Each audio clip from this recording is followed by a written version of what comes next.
In a vast, opulent hall filled with towering stacks of gold bars and treasure chests, a lone figure knelt, and before him stood a powerful, ethereal being with a sly smile, proposing, "Let's make a bet, human," as a digital display flashed, showing the human's luck stat, a dismal -9,999, with the words, "The unfortunate will always remain unfortunate."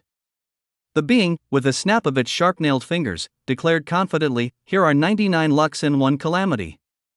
Come on, test your luck." The golden hall pulsed with energy, daring the human to choose, and the human, his face etched with sweat and despair, cried out in anguish, wondering aloud why he had ended up like this in such a cruel fate. His misfortune wasn't a recent development, it all started the moment he was born. As his mother was in labor, an ambulance with its sirens wailing crashed directly into the hospital, smashing right into her delivery room, and with a chaotic entrance into the world, he let out his first cry aloud, "O Jaya," amidst the bedlam, an impact that seemed to seal his fate forever. Throughout his childhood and adolescence, bad luck was his constant companion. In elementary, middle, and high school, he would invariably get a fever right before every exam. For 20 years straight, his amakuji, fortune slips, always predicted great bad luck, and school field trips and family vacations were inevitably rained out, leading his classmates, witnessing his unending streak of misfortune, to give him a cruel nickname, God of Pestilence. Even after dungeons appeared in the world, ushering in an era of hunters, his luck didn't change, and he became Fukutaro, an F-rank hunter, known simply as Fuku. One day, while Fuku was sitting on a bench, Seiji, a C-rank hunter, approached him with a smirk that hinted at mischief, saying, "Fukutaro-kun," to which Fuku replied, trying to stay composed, "Ah, right, Seiji-san, what is it?" Seiji, flanked by an imposing bodyguard and a scantily clad woman, leaned in with a smug grin, saying, "About the group's shared fund, I'm thinking of doubling it starting this week." Fuku was taken aback, stumbling over his words as the realization hit him, and suspicion quickly dawned on his face as Seiji's expression turned predatory, with his eyes glowing red with a sinister intent. Seiji said, his voice dripping with false camaraderie, reminding Fuku that they were a group, adding, "A group that accepts a god of pestilence like you won't be found anywhere else," making Fuku flinch at the cruel nickname, his body instinctively curling inward, as Seiji continued in a tone that barely concealed his manipulation, "This is also a sort of compensation for the trouble you cause." Defeated, Fuku pulled out his worn wallet and reluctantly handed over the cash, and Seiji snatched the money with a smirk that made Fuku's stomach twist, saying, "Yeah, good job." Seiji-san," Fuku began hesitantly, his voice barely above a whisper. Today as well," he tried to explain, hoping for even a shred of sympathy, but Seiji cut him off coldly, turning away with his entourage, "We'll be working separately. Fundraising is a job only you can do, Fukutaro-kun," dismissing him completely. Fuku mumbled a reluctant "all right" as he watched them leave with a heavy heart, knowing the truth far too well, thinking bitterly, calling it a group fund sounds fancy, but in reality, it's a very well-made tax system, a terrible, exploitative arrangement he could never escape. From Seiji's perspective, as he walked away with his cronies, he thought with smug satisfaction, the fact he's even getting used out of it is lucky enough for him. As Fuku walked alone, the rain started to fall gently at first, then more steadily, mirroring his bleak mood, and he mused with a hollow voice, "Luck is determined from birth." He remembered praying at the small shrine he kept for his deceased parents, and as he prayed, the incense stick suddenly flared and then extinguished, the smoke turning dark and ominous as if responding to the cursed fate he bore, showing that even in moments of quiet reflection, bad luck seemed to cling to him like a heavy shadow he couldn't shake. He trudged through the downpour toward the towering old branch of the Dungeon Hunters Guild, and as he approached the counter, the receptionist, a familiar face, looked up and asked with a sympathetic frown whether he was alone again today. "Yeah," Fuku replied, his voice flat and resigned, already hearing the whispers of other hunters nearby, their voices hushed but cruel, as they muttered, drawing attention to him and telling each other to look at that guy. Silently signing his forms, Fuku couldn't ignore the gossip surrounding him, with one whispering urgently, "If you get close to him, someone dies," and another, a woman with pink hair, adding with wide eyes full of dread that it wasn't a joke, as the whispers followed him like a chorus of judgment, identifying him as the god of pestilence. Ignoring them as best he could, Fuku headed toward the dungeon entrance, a massive glowing portal set into the side of a rocky outcrop, as lightning flashed overhead, casting eerie shadows as he approached, and someone nearby observed with concern that he was heading into the goblin cave alone again today. Unbeknownst to Fuku, as he stepped through the portal, guild workers were busy outside, one placing a bright red sign that read "No entry," no mineral extraction, saying, "All done," to his colleague, wiping his hands, and the other worker, holding a clipboard, replied thoughtfully, "Just in case, I'll seal the entrance too," then asked, raising an eyebrow, if there were no hunters still inside, to which his colleague scoffed with a shake of his head and said that it was impossible, stating emphatically that of course not, adding, "Today's the annual Goblin Festival. It's like heading straight to your death." The first worker nodded in agreement, "You're right. All hunters know that." With a final metallic clang, the dungeon entrance was sealed shut behind them. Inside the dimly lit cave, Fuku felt a prickle of unease run down his spine, muttering warily that something was off, his hand instinctively going to the pickaxe slung over his shoulder. The usual scuttling sounds of goblins were eerily absent, and he thought how it was usually way quieter, noticing small pebbles dislodging from the ceiling, trying to reassure himself, forcing calm into his thoughts that if it was goblins, he could handle it on his own, with no problem. Suddenly, a pair of glowing eyes appeared in the darkness ahead, then another pair, and another. Fuku turned slowly, a bead of sweat trickling down his temple, and whispered to himself in growing dread, trying to understand what he was seeing in the pitch-black cavern. An unearthly shriek echoed through the cave, a sound like a piercing k-I-I-I, unnatural and piercing, signaling the arrival of danger as a massive horde of goblins, far more numerous and aggressive than usual, charged toward him with eyes burning with frenzied light and malice. Fuku yelped in sheer terror, caught completely off guard by the overwhelming onslaught, his panic rising in his throat as he screamed internally for help that would never come. Panicked, he turned to flee, the goblin horde hot on his heels, shouting, his voice echoing in the cavern, wondering if those were really goblins and what was going on, feeling a dark, ominous energy emanating from them, something twisted and unnatural. Far behind, the ethereal being from the Golden Hall watched with a cruel grin forming on her face, musing aloud with amusement curling in her voice, "That guy." A goblin lunged forward, its green hand grabbing his backpack strap, and Fuku cried out in frustration that his strap had snapped clean off, stumbling, nearly falling, before regaining his footing and continuing his desperate sprint through the winding tunnels, cursing, gritting his teeth, a muffled "damn it" escaping him. He scrambled up a rocky incline, the goblins still in relentless pursuit, but then the ground beneath him began to crumble. He looked around in horror and realized he was trapped on a precarious ledge with no way out, realizing it was a dead end, his heart sinking as the goblins closed in from behind. Fuku said aloud with grim resolve that he had no choice, declaring he would have to fight there, and he swung with all his strength, but his cheap, worn sword snapped instantly against a goblin's tough hide. He stared in disbelief, letting out a cry of horror as he exclaimed that it had broken, his voice full of helplessness, as a massive goblin, its eyes glowing with red war paint, lunged forward with a deafening roar. Surrounded and disarmed, Fuku stood no chance, and the goblins, wielding crude pickaxes, swarmed him with savage glee. The ground beneath his feet gave way, and he plummeted into a dark abyss, the furious roars of the goblins fading as he fell deeper into the unknown. He fell and fell, rocks and debris raining down around him, his body tossed by gravity's cruel embrace, then blackness. When he finally regained consciousness, he found himself lying on a cold stone floor, pain pulsing through his limbs. A hand, elegant and slender, reached toward him through the shadows, and he looked up, dazed, and saw the ethereal being from the Golden Hall, but now with prominent horns and a mischievous, almost playful smile on her face. With a dry voice full of disbelief, Fuku managed to utter a broken question as he wondered aloud whether he was still alive. She giggled, a tinkling sound that seemed oddly out of place in the oppressive darkness surrounding them. Fuku, still dazed and confused, stared up at her with wide eyes, his mind racing to comprehend what had just happened and who, or what, this mysterious being truly was. With a low chuckle, the horned being said, "Kukuku, you are interesting," her long silver hair flowing around her like moonlight, and her heterochromatic eyes, one blue, one red, glinting with amusement as she continued, "The fact that you made it this far means you have a huge dose of luck or you're the unluckiest in history." Fuku, still on the ground, pushed himself up slightly and asked bewilderedly what she meant. She struck a pose, tilting her head playfully, and said, "Me? I am," with a snap of her long, sharp fingernails, a golden, triangular symbol glowed beneath her, and she levitated slightly, finishing, "the god of luck." The scene shifted, and they were once again in the vast hall filled with gold. Fuku sat on the floor, looking up at the towering stacks of riches, stammering incredulously about being the god of luck.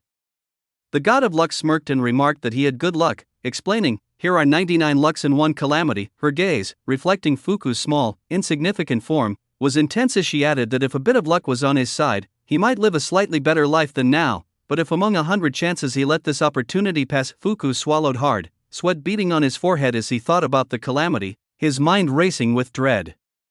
Come on, the god of luck urged, her voice a predatory purr as she leaned closer with an unnerving sharp-toothed grin, telling him not to be so afraid, lucky adventurer. She explained that since he made it to the deepest part of her dungeon, he would receive a reward, though she admitted impatiently it wouldn't be fun to just hand it over, tapping her finger to her chin thoughtfully. So, as a proper god of luck, I propose a bet, she said, gesturing to the rows of golden chests surrounding them, adding, come on, the calamity is just 1 in 100. If you have average luck, there's nothing to fear. Fuku's face contorted with anxiety, knowing his luck was anything but average. Choose, the god of luck commanded, her voice echoing through the hall as she tilted her head with a sly look in her eyes, adding that he had no right to refuse because if he chose not to pick, he would spend the rest of his life inside the dungeon, though she didn't really care, honestly. Fuku's shoulders slumped as he began trembling, explaining that from birth to now he had never once been blessed with something called luck. He reached out a hesitant hand towards one of the gleaming chests, knowing that at moments like this he would end up choosing the calamity. His eyes widened in horror as a dark, purple aura began to emanate from the chosen chest, while the god of luck watched with an almost manic glee. He screamed, realizing his inevitable fate of ending up with the calamity. The words bad luck hung in the air as the chosen chest erupted in a violent pillar of purple and black energy, throwing Fuku backward, causing him to scream in terror as he was engulfed by the malevolent power. The god of luck watched with a slight pout, expressing disbelief that he actually pulled the 1 in 100 calamity, then a wide, satisfied grin spread across her face because she got to see something really interesting. Fuku collapsed to his knees, the dark energy swirling around him, and a digital interface flashed before his eyes showing a warning about a status change reflecting skill values. His F-rank hunter stats flickered and then began to invert. Fuku stammered, trembling, asking what was happening to him and questioning Calamity's skill inversion. The god of luck waved dismissively, telling him to hate his own lack of luck, but offered that if he said he would worship her, maybe she could give him another chance. Suddenly, a loud, incessant pip sound interrupted her, emanating from Fuku's status screen, leaving him gasping in confusion about what was happening. Out of nowhere, the god of luck was caught in a swirling vortex of turquoise water, shrieking in shock as she was pulled under, and Fuku sputtered, struggling to stay afloat in the surprisingly warm water of what seemed like a sudden hot spring eruption, feeling as if he was drowning but alive. He found himself on solid ground again, soaking wet but alive, barely able to believe a hot spring had burst out so suddenly, when a large, green, three-toed foot stepped into view. Gulping, Fuku looked up to see the horde of goblins with their eyes glowing menacingly surrounding him, shattering his brief moment of relief. His eyes widened in terror as he remembered something was wrong with the goblins, noticing among them a particularly large, imposing goblin wearing a crude crown and a necklace of teeth, holding a glowing skull-shaped amulet that he realized was the Goblin Queen's emblem. A memory surfaced of once hearing that goblins risked their lives in a yearly hunt to choose the boss who would be the queen's mate, and he realized with horror that day was today, cursing his terrible luck. The Goblin Queen raised the amulet high, letting out a piercing shriek, prompting the other goblins to roar in response, their excitement reaching a fever pitch.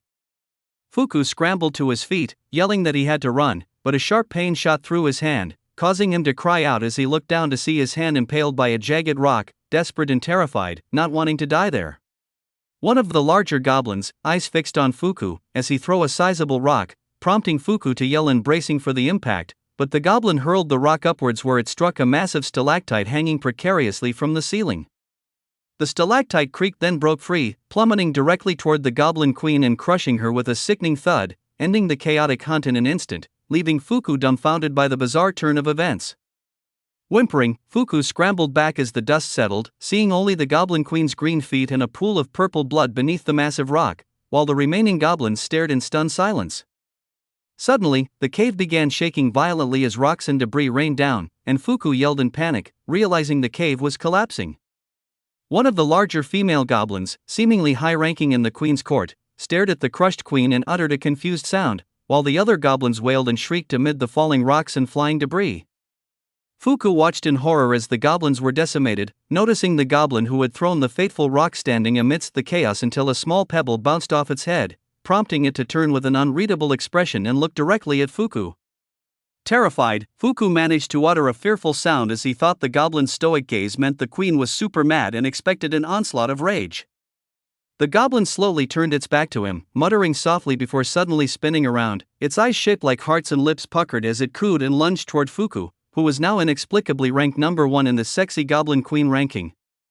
Utterly bewildered, Fuku stammered in surprise, questioning whether the goblins were acting kind of weird. The goblin, clearly infatuated, grabbed Fuku and shrieked that it wanted to get pregnant, causing Fuku to scream loudly while flailing in the goblin's surprisingly strong grip and declaring that he was definitely cursed. Protecting his head, Fuku ran for his life as the love-struck goblin chased him through the collapsing, now reddish-hued cavern. Elsewhere, the god of luck emerged sputtering from the hot spring, looking around bewildered and speechless. Back in the city, Fuku stared at the goblin queen's amulet, which he had somehow managed to grab during the chaos. It pulsed with a faint, dark energy as he wondered what to do with it, remembering Seiji's smug voice telling him the items should be used for the benefit of the whole team, and sighed bitterly, knowing no matter how he looked at it, the amulet seemed like a cursed item.